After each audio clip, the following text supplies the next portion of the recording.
Hello students, आज मैं आपके सामने कृषि अन्वेषक पद की तैयारी करने वाले सभी स्टूडेंट के लिए, सभी विद्यार्थियों के लिए ये वीडियो लेके आया हूँ, जिसमें स्पेशली मैथ्स का जो सिलेबस दे रखा है, मैथ्स का कोर्स, उसमें आपके बहुत सारे टॉपिक जो है मैथ्स के कोर्स में, वो 12th मैथमेटिक्स के टॉपिक भी दिए गए हैं, जो कि शायद आपके लिए थोड़े मुश्किल लगते होंगे। तो उन्हीं टॉपिक को मैं समझाने के लिए वन बाय वन टॉपिक के अकॉर्डिंग आपके सामने उन टॉपिक्स को रिप्रेजेंट करूंगा। आप ज़रूर सब्सक्राइब करें चैनल को, ताकि आपको मिलते रहे वन बाय वन वीडियोस और देखते रहें प्रॉपरली। कृषि अन्वेषक पद में आपके जो मैथमेटिक्स में, वैसे तो स्टैटिक्स और 12 मैथमेटिक्स और उसके अलावा भी टॉपिक्स हैं, बट मैं आपके सामने जो 12th मैथमेटिक्स के जो टॉपिक है उन्हीं को मैं प्रेजेंट कर रहा हूँ, जिसमें सबसे पहले आज का जो टॉपिक है अपना, उसका नाम है सातत्य एवं अवकलनीयता, जिसमें लिखा होगा, अंदर इंग्लिश में भी लिखा है, कंटिन्यूटी एंड डिफरेंशिएबिलिटी। ठीक है, अब देखें, अभी ये सातत्य अवकलनीयता क्या है। ओके, मैं बेसिक से स्टार्ट कर रहा हूँ ताकि आपको समझ में आए। वैसे तो आपके जो क्वेश्चन पूछे जाएंगे, इतना हायर लेवल पे क्वेश्चन नहीं होंगे, बेसिक लेवल के क्वेश्चन ही है इसमें जो आपको पूछे जाने हैं। तो कंसेप्ट समझ में आएगा तो बेसिक लेवल के क्वेश्चन भी समझ में आ जाएंगे। जैसा कि मैं आपको बेसिक से स्टार्ट कर रहा हूँ, आपने बहुपद का नाम सुना होगा, 9-10 तक तो आपने पढ़ा ही है बहुपद। ठीक है, अब बहुपद में देखो, बहुपद को आपने सुना होगा कि भाई बहुपद में एक ऐसी सीरीज़ है जो कि घातांक के आधार पर बहुत सारे पदों का एक मिश्रण होता है, बहुत सारे पदों का एक सीरीज़ है, जिसको हम बहुपद कहते हैं। और बहुपद को प्रेजेंट करते हैं, डिनोटेड सिंबल है उसका y = f(x). उस f(x) को y के फॉर्म में भी हम लिखते हैं, y भी कंसिडर करते हैं, मानते हैं।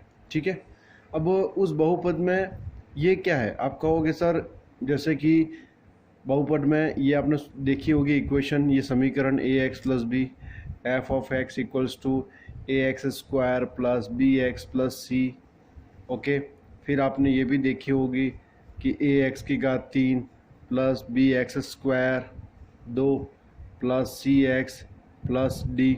यानी ये जो अलग अलग तरह की जो समीकरण है, वो बहुपद के घातांक के आधार पर आने वाले समीकरण हैं। यानी ये एक घातीय है ना, जिसमें इसको बोलते हैं द्विघातीय समीकरण, ये एक घातीय, और ये त्रिघातीय समीकरण। ठीक है, अब इनका नाम हमें नहीं देखना है, हमें तो इतना देखना है कि ये बहुपद होते हैं। ठीक है, ये बहुपद है, इन बहुपद का जो डिनोटेड सिंबल है उसी को हम आगे पढ़ने वाले हैं कि इनका आगे क्या रोल है। ओके, अब आगे देखें। अब आगे ये है कि जो y = f(x) यहाँ लिखा है, उसी बहुपद को हम आगे फलन के नाम से भी जानते हैं। क्या कहते हैं इसको? फलन। इसको फलन के नाम से जानते हैं। क्यों भाई फलन के नाम से जानते हैं? अब देखो, यहाँ पे a और b जो है ना, अब लिख सकते हैं जहाँ पर a एंड b अपने आप में क्या है, और c d जो भी आपको दिख रहे हैं, वो सभी अपने आप में एक वास्तविक संख्या है। कैसी है? वास्तविक संख्या है। वास्तविक संख्या समझते हो? वास्तविक संख्या का मतलब जिसमें परिमेय और अपरिमेय दोनों प्रकार की संख्या का मिश्रण होता है, वो वास्तविक संख्या है। ओके, जिसमें प्राकृत संख्या है, पूर्ण संख्या सब आ गई। अब यहाँ पे x, अगर मैं यहाँ पे x की घात x की के स्थान पर कोई वैल्यू अगर पुट करता हूँ, रखता हूँ, तो यहाँ पे भी वो वैल्यू दिखेगी अपने को। जी हाँ, वो भी यहाँ पे भी इनपुट होगी। बस वही तो है। अब जहाँ जहाँ पे x के हम वैल्यू रखते जाएंगे, वो वैल्यू अंदर की तरफ भी उधर रिप्लेस होती जाएगी। राइट, तो अपने आप में ये क्या हो गया, ये फलन इसको कहा गया है। फलन का मतलब ये लाइक अ कंप्यूटर, ये अपने कंप्यूटर की तरह, सिस्टम की तरह है। कैसे?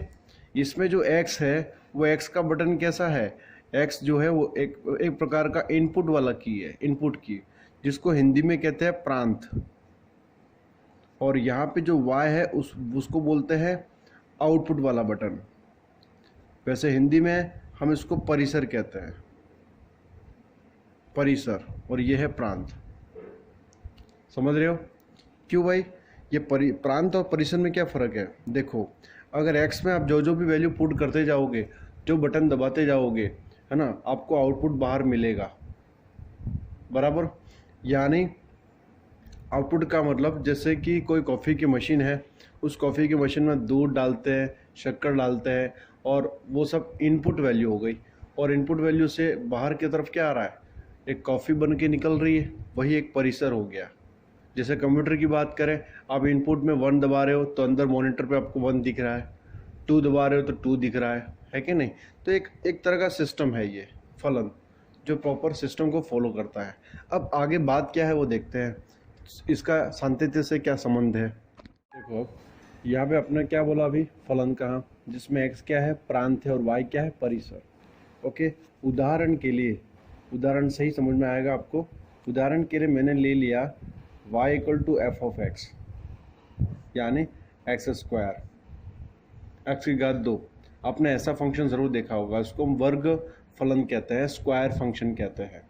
ओके, अब स्क्वायर फंक्शन है तो उसका ग्राफ कैसा बनेगा? ग्राफ बना के देखें इसका, देखें इसका ग्राफ बना के देखते हैं। यानी हर एक फलन का हमें एक ग्राफ बना के ही समझ में आएगा। ये कंसेप्ट ही पूरा ग्राफ पे डिपेंड है, इसकी डेफिनेशन ग्राफ से ही क्लियर होगी। इसीलिए तो इसका ग्राफ तो कुछ ऐसे बनेगा, है ना, y = है ना, तो इसका ग्राफ पॉजिटिव x की डायरेक्शन में बनेगा। ये x एक्सिस, ये y एक्सिस, आपने 9-10 में पढ़ा होगा, ठीक है। सपोज ये पहला उदाहरण। दूसरा, आपको ग्राफ बनाने से मतलब नहीं, आपको देखना है कि ग्राफ में मैं कहना क्या चाह रहा हूँ, ग्राफ से इसका सांतत्य का क्या संबंध है, वो देख रहे हैं। जैसे ये दूसरा y = x है, और यहाँ पे x एक्सिस है, ये y एक्सिस है। जैसे इसका ग्राफ ड्रॉ करेंगे, ग्राफ कैसे ड्रॉ होता है? देखो भाई, सीधी सी बात है, जब आप x की वैल्यू 1 रखेंगे तो y की वैल्यू क्या हो जाएगी? 1 की घात स्क्वायर, तो 1 हो गया। जब x की वैल्यू आप क्या रखेंगे? 2, तो 2 का स्क्वायर, यानी y की वैल्यू क्या हो गई? 4। जब आप x की वैल्यू 3 रखेंगे तो 3 का स्क्वायर क्या हो गया भाई? 9, है कि नहीं? तो आप जो जो इनपुट कर रहे हो, ये आउटपुट आ रहा है। ये इनपुट हो गया ना प्रांत, तो परिसर ये आ रहे हैं 1, 4, 9। उसके अकॉर्डिंग हमने उस ग्राफ पे प्लॉट किए तो ये ग्राफ बन गया। वैसे ग्राफ इसका भी बनेगा। इसका ग्राफ कैसा बनता है? एक सीधी रेखा बनती है, बनेगी। अब रखते जाइए, कुछ भी रखो, आपको आउटपुट भी वैसे ही मिल रहा है।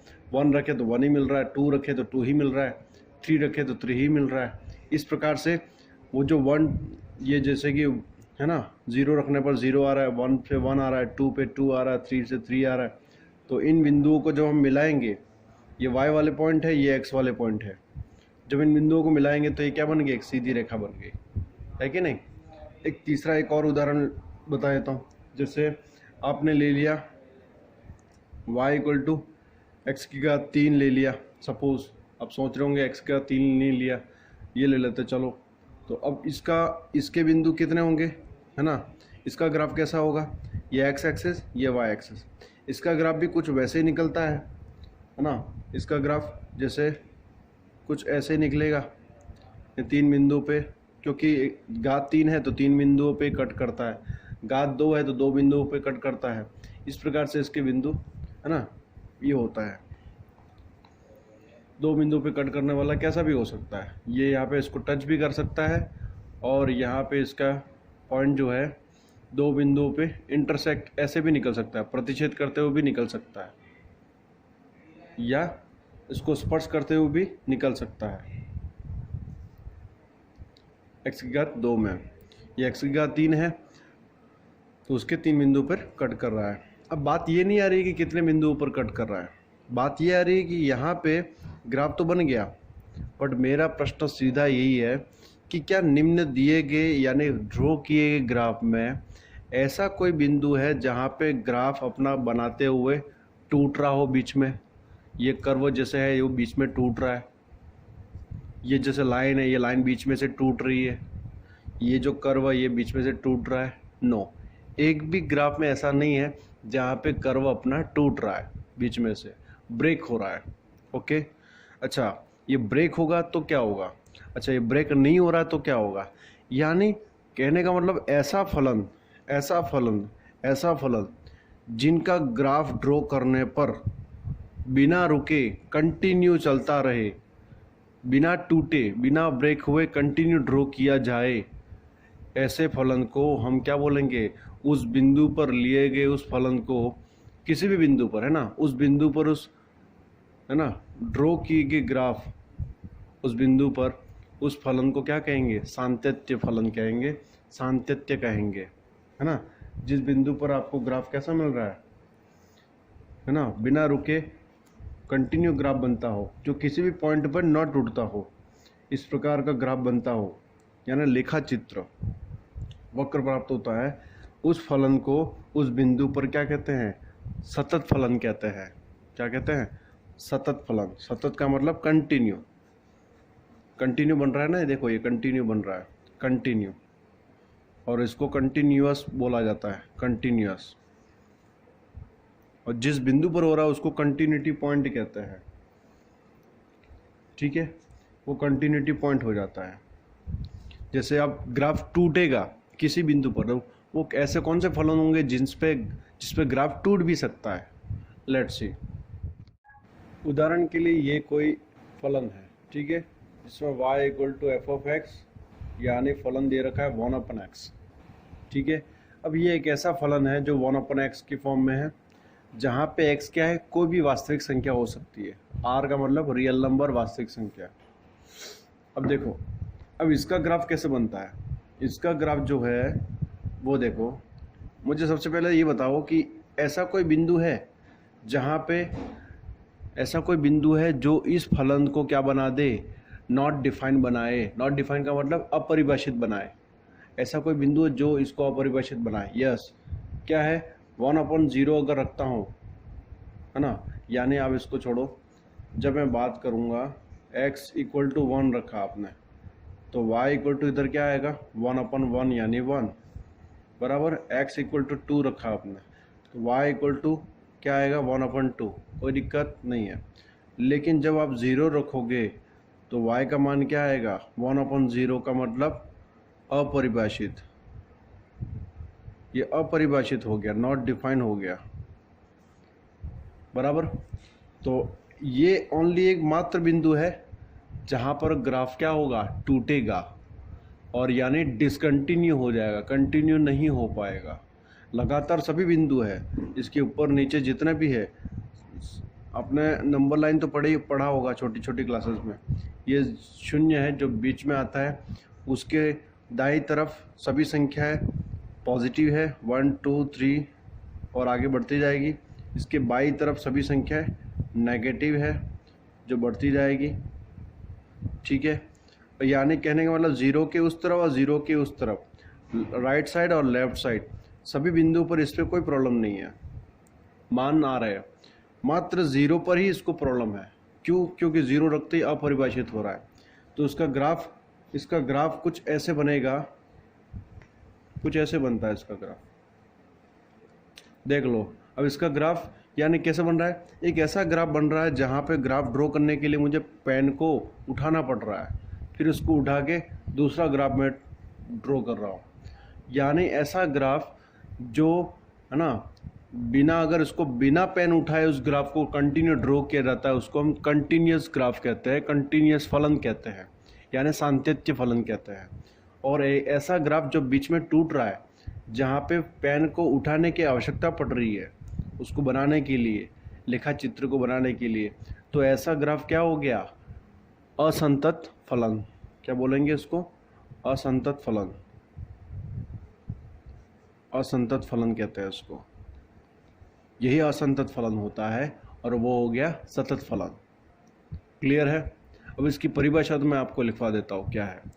ये हो गया एक बहुत ही, है ना, बेसिक सा इंट्रोडक्शन है इसका, लेकिन उसकी परिभाषा अपन लिख देते हैं। तो परिभाषा क्या हो जाएगी, देखिए, क्लियर है ये? देखो स्टूडेंट्स, ये वैसे तो बड़ा इजी टॉपिक है, थोड़ा सा आप समझे कोई दिक्कत नहीं आएगी किसी भी क्वेश्चन में।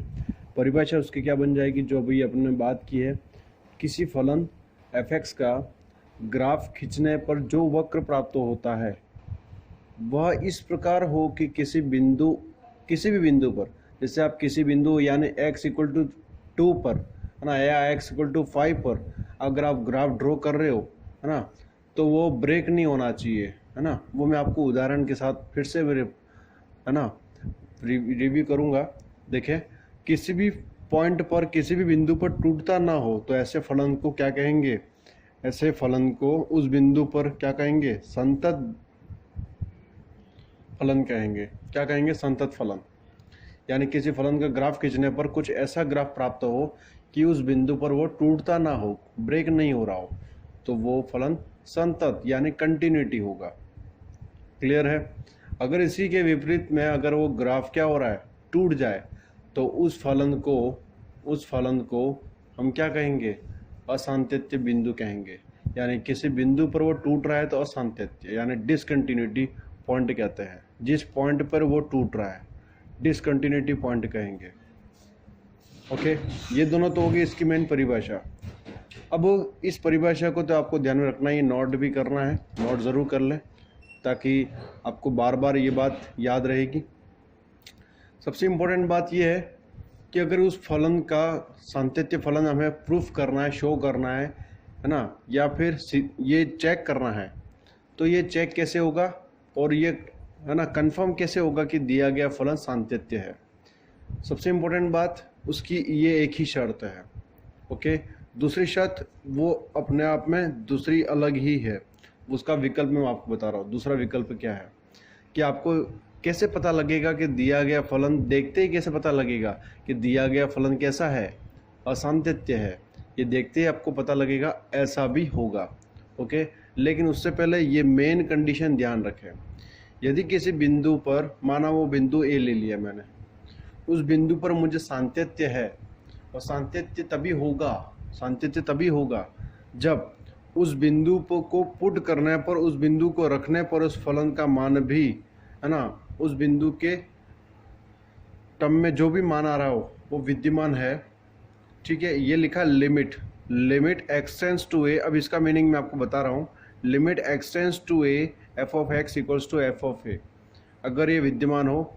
ओके, दूसरी बात, इसके साथ साथ में उसके left hand side limit x tends to a minus का मतलब उसके बाईं तरफ से आने वाले मान, और उसके दाईं तरफ a plus limit x tends to a plus f of x, उसके दाईं तरफ से आने वाले, ओके, बिंदुओं का उस फलन पर मान जो आ रहा है वो मान वही आना चाहिए जो डायरेक्टली इनपुट करने पर आ रहा था। बराबर? जैसे ये बाईं तरफ दाईं तरफ का क्या है? देखें, इसका मीनिंग क्या हो जाता है? देखो, ये तो हो गया भाई 0। ठीक है, इधर आ गए भाई लेफ्ट हैंड साइड वाले यानी नेगेटिव, इस तरफ आएंगे राइट हैंड साइड यानी पॉजिटिव। ठीक है, इधर हो गए 1 2 3 एंड 4, इधर आ गए -1 -2 -3 एंड सो ऑन, उधर भी चलते रहेंगे। ओके, अब सपोज आप चेक कर रहे हो 0 पर, सपोज आप उस फलन को चेक कर रहे हो 0 पर, तो 0 तो आप इनपुट करोगे ही सही उस फलन में। 0 रखने पर जो भी मान आ रहा है वो एक्सेप्ट करेंगे। लेकिन ये सांतत्य तभी होगा जब उस 0 के राइट हैंड साइड यानी दाहिनी तरफ आने वाले, अब दाहिनी तरफ आने वाले मान तो बहुत सारे, इसका मतलब ये नहीं होगा कि उसके दाईं तरफ आने वाले सभी बिंदुओं को हम रखेंगे, है ना। उसके दाईं तरफ यानी ऐसे मान जो 0 की तरफ बढ़ रहे हैं, एक्स टेंड्स टू ए का मतलब हो गया जो 0 की तरफ बढ़ रहे हैं। अब 0 की तरफ तो दोनों दिशाओं से बढ़ सकते हैं, आने वाले मान दाहिनी तरफ से भी आ सकते हैं और बाईनी तरफ से भी 0 की तरफ बढ़ सकते हैं। 0 की तरफ बढ़ने वाले जो मान है ना, उन मानों की हम बात कर रहे हैं। एक्स टेंड्स टू ए का मतलब जब कोई x की वैल्यू धीरे धीरे 0 की तरफ बढ़ रही है ना, 0 को अप्रोच कर रही है बाईने तरफ से, a माइनस का मतलब और a प्लस का मतलब दाहिने तरफ से। ओके, ऐसे। अब वो 0 से कितना भी कम ज़्यादा हो सकता है, थोड़ा सा भी ज़्यादा थोड़ा सा कम भी हो सकता है, लेकिन फिर भी उन दोनों को वैल्यू को रखने पर भी मान क्या आए? वही आए जो 0 को डायरेक्ट रखने पर आ रहा था।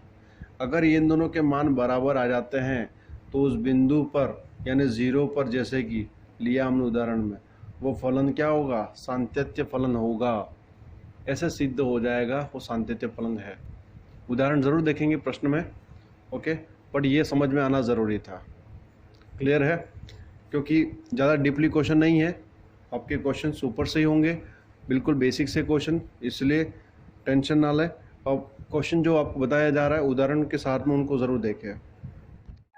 देखिए स्टूडेंट्स, अब ये जो मैंने लिखा है इसमें अलग अलग प्रकार के फलन हैं। ये फलन ऐसे फलन हैं जो हमेशा संतत फलन होंगे। सपोज प्रश्न ये पूछा गया कि निम्न दिया गया फलन आपका सातत्य है या असंतत्य है। ठीक है, सातत्य के लिए और असंतत्य के लिए हमें ये बार बार चेक करने की ज़रूरत नहीं है कि भाई क्या कि वो उस बिंदु पर उस बिंदु के है ना लेफ्ट हैंड साइड और राइट हैंड साइड दाई सीमा बाईं सीमा पर आने वाले मान बराबर है या नहीं। ये फलन ऐसे जो आप डायरेक्टली याद रख सकते हैं, जिस पे हमेशा फलन क्या होंगे, संतत। जैसे पहला है ये त्रिकोणमिति फलन है, साइन एक्स कॉस एक्स, इनका नाम सुना होगा, लेकिन सभी की बात नहीं कर रहा हूँ मैं। टेन एक्स कॉसेक एक्स, मैं ओनली साइन एक्स और कॉस एक्स की बात कर रहा हूँ। ये दो फलन ऐसे हैं जो हमेशा संतत फलन है। ओके, किसी भी बिंदु पर ये क्या नहीं हो सकते, है ना, इनका मान अपरिभाषित नहीं हो सकता, इसीलिए ये फलन हमेशा संतत फलन है। दूसरी बात, परिमेय फलन यानी कैसे होते हैं। परिमेय का मतलब जो परिमेय फॉर्म में है, रूप में होते हैं। P/Q होता है ना परिमेय, वैसे ही f(x) अपन g(x) अपन डिवाइड में बटे में है परिमेय फलन। बस जीरो को छोड़ करके ये सभी बिंदुओं पर ये फलन कैसा होगा, संतत फलन होगा। उसके बाद आता है मापांक फलन, यानी ये जो लिखा ना मापांक x, इसका मान हमेशा धनात्मक ही होता है। इसके अंदर -1 रखे तो +1 आएगा, इसके अंदर -2 रखे तो +2 ही देगा। अगर +2 रखेंगे तब भी धनात्मक ही आएगा, +2। ओके, तो ये भी किसी भी बिंदु पर क्या होगा, असांतत्य नहीं होगा, सातत्य ही होगा। ये बहुपद फलन किसी भी प्रकार का हो सकता है, एक घातीय, द्विघातीय, त्रिघातीय, है ना, बहुघातीय, किसी भी प्रकार का हो सकता है। जो इसकी सामान्य समीकरण है, यानी ऐसा समीकरण आपको जब कभी मिले तो उस बहुपद फलन को पहचान लें और हम तब भी कह सकते हैं कि दिया गया फलन सातत्य होगा। उसके बाद है लघुगणकीय फलन। इसका रूप कुछ ऐसे होता है, इसकी पहचान लिखने में ऐसी होती है y = log x। Okay, y = log x। और चर घातांकीय फलन जिसको लिखा जाता है y = (1)(x), ये चर घातांकीय फलन है। और ये सभी फलन सदैव क्या होंगे, संतत। ओके, अब एक उदाहरण लिखा मैंने, x = 1 पर दिए गए फलन को चेक करो कि वह सातत्य है या नहीं। कैसे चेक करेंगे, देखो भाई, सबसे पहले तो सातत्य चेक करने के लिए हम क्या लिखेंगे, x = हम किस पे चेक कर रहे हैं, 1 पर, है ना, सातत्य की चेक कर रहे हैं। तो ये लिखा जाएगा limit x tends to 1 only, बराबर। जहाँ पे 1 पे चेक करें तो x की जगह क्या हो गया, 1। तो यहाँ पे जहाँ x है वहाँ क्या हो गया, 1 + 3, तो 2 + 3 कितना हो गया, 5। ये तो हो गया पहली कंडीशन जो हमने लिखी थी। दूसरी कंडीशन के अनुसार क्या है, उसकी दाहिनी लेफ्ट हैंड साइड यानी बाई सीमा का मतलब जब x की वैल्यू 1 के लेफ्ट हैंड साइड से 1 की तरफ बढ़ रही होती है, बाई तरफ से 1 की तरफ जब अप्रोच करती है, बढ़ती है बाई तरफ से 1 की तरफ, है ना। तो देखो इसको कैसे लिखा जाएगा, 1 - h, क्योंकि वो वैल्यू 1 से कम ही होगी और h का मतलब एक न्यूनतम मान है जो 1 से कम है, उसको ऐसे लिखा जाता है। क्योंकि 1 से कितना कम है हमें नहीं पता, तो उसको h से हम डिनोट करते हैं, 1 से जस्ट कम। तो जहाँ 1 है वहाँ पे ये लिखा जाएगा 1 - h + 3, बराबर। अब आगे सॉल्व क्या करेंगे, देखो भाई, यहाँ अपन ने लिमिट नहीं लगाई, लिमिट यहाँ पे भी होगी, लेकिन h के रूप में आते ही वहाँ पे h को हम क्या मानेंगे, 0। h को आप 0 ही मान लो, यानी कैसे, h टेंड्स टू 0 लिखा जाएगा, तब जाके h का मान क्या होगा, जहाँ h है वो बिल्कुल छोटी वैल्यू है ना, इसलिए हम उसको 0 बराबर मान लेंगे। जहाँ पे h है वहाँ पे 0 हो जाएगा। तो करके देखो क्या होगा, देखो यहाँ पे एच का मान 0 करते ही क्या हो गया, 2 + 3 5, ये भी 5 आ रहा है। और राइट हैंड साइड यानी दाईं सीमा से लिमिट x टेंड्स टू 1 के राइट हैंड साइड से, ये नंबर लाइन हो गया, ये 0 ये 1, ओके। 1 के राइट हैंड साइड से वैल्यू आ रही है, 1 की तरफ बढ़ रही है, और यहाँ बाई सीमा से 1 की तरफ बढ़ रही है। ये वाला काम तो हो गया अपना। अब जब वैल्यू यहाँ से आ रही है तो कितनी होगी, 1 से अधिक ही होगी। तो जहाँ पे 1 है वहाँ पे क्या लिखा जाएगा, 1 + h बराबर। तो जहाँ 1 जहाँ पे 1 था वहाँ पे क्या हो जाएगा, 2 × 1 + h + 3, और h का मान हम क्या कर देंगे, 0 करेंगे। तो 0 2 + 3 हो गया, यानी ये भी 5। देख लो, अतः तीनों का मान बराबर है, तो ये क्या हो गया, संतत फलन है। इस प्रकार से इसकी जांच होती है। वैसे तो इसको चेक करने की ज़रूरत है ही नहीं, क्योंकि बहुपद फलन है।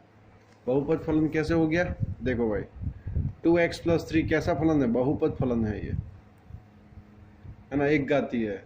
तो ये किसी भी बिंदु पर वैसे ये अपरिभाषित नहीं होता है। वैसे चेक कर लो ऑरली, किसी भी बिंदु पर अपरिभाषित नहीं होता है। अतः ये कैसा है ना, ये बहुपद फलन जो कि सांतत्य ही होगा, बराबर। अगर किसी बिंदु पर अपरिभाषित होता है तो ही वो फलन असांतत्य होगा, अदरवाइज सांतत्य होगा। ठीक है, लास्ट एग्जांपल, एक उदाहरण बता देता हूँ, फिर हम आगे बढ़ते हैं। देखो, वैसे तो आपके प्रश्न जो पूछे जाने वो कुछ इस प्रकार से प्रश्न आएंगे। दूसरी बात, आपको ये पूरा हल लिखने की ज़रूरत तो पड़ेगी नहीं, क्योंकि ऑब्जेक्टिव पेपर ही आता है। तो हम इसको डायरेक्टली सॉल्व करने का तरीका क्या होगा वही मैं आपको बता रहा हूँ। ये तो इंट्रोडक्शन था, इसलिए मैंने आपको पूरा बताया। अब इस क्वेश्चन में देखें, अब हम जानते हैं कि सांतत्य होने के लिए क्या होना चाहिए, किसी भी जो दिया गया बिंदु उस पर चेक कर रहा है, संतत है, यूँ कह रहा है संतत है और k का मान ज्ञात करना है। ये फलन संतत है और k का मान ज्ञात करना है। तो बहुत सिंपल है, देख लो आप, जहाँ पे 1 के बराबर है, x = 1, तो 1 के बराबर वाली फंक्शन कौन सा है, देखो ये 1 < ≤ x है। तो 1 के बराबर वाला फलन क्या है, k - 2x है, बराबर। तो ये क्या हो गया, जहाँ पे 1 है तो x की जगह 1 कर दिया, और k - 2 × 1, तो k - 2 बराबर। अब उस फलन पे तो हो गया, और उसके लेफ्ट हैंड राइट हैंड दोनों पे चेक करना है। तो देख लो, हम 1 के लेफ्ट हैंड वाली वैल्यू लिखेंगे और राइट हैंड वाली वैल्यू फंक्शन भी फलन भी लेंगे।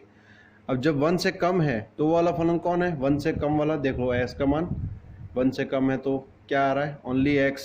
तो x की जगह क्या हो जाएगा, 1 - h, और h का मान 0 डायरेक्ट कर रहा हूँ मैं। ठीक है, यहाँ पे देख लो आप, 1 + h यानी 1 से अधिक x का मान, ओके, वो वाला फलन यही है। जहाँ पे k - 2 × 1 + h, h तो 0 ही मान लो आप, तो ये भी हो गया k - 2। यहाँ पे 1 पे और दाई सीमा पे दोनों पे मान सेम आ रहा है, और सांतत्य होने के लिए तीनों का मान बराबर होना ज़रूरी है। तो सीधी सी बात है ना भाई, ये k - 2 इसके बराबर होगा, किसके, 1 के, तो k = 3।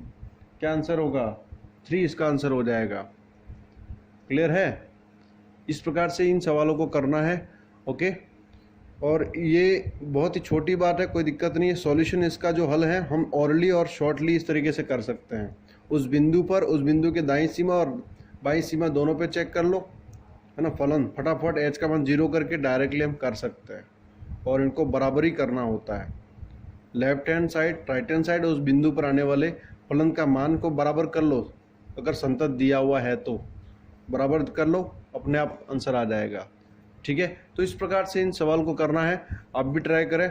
एक क्वेश्चन मैं आपको लिख के देता हूँ, ज़रूर इस पर, और अगर कोई डाउट लगता है तो कमेंट बॉक्स में आप डाउट शेयर कर सकते हैं, पूछ सकते हैं, और अपने साथियों को भी शेयर करें, ओके।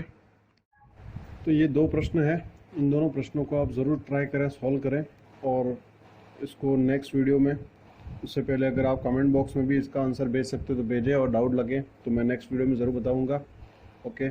तो इस प्रकार से ये बेसिक इंट्रोडक्शन था, और इससे संबंधित बाकी सवाल और क्वेश्चंस मैं नेक्स्ट वीडियो में भेजूँगा। तो सब्सक्राइब करें ताकि आपको नेक्स्ट वीडियो भी मिलता रहे। थैंक्स।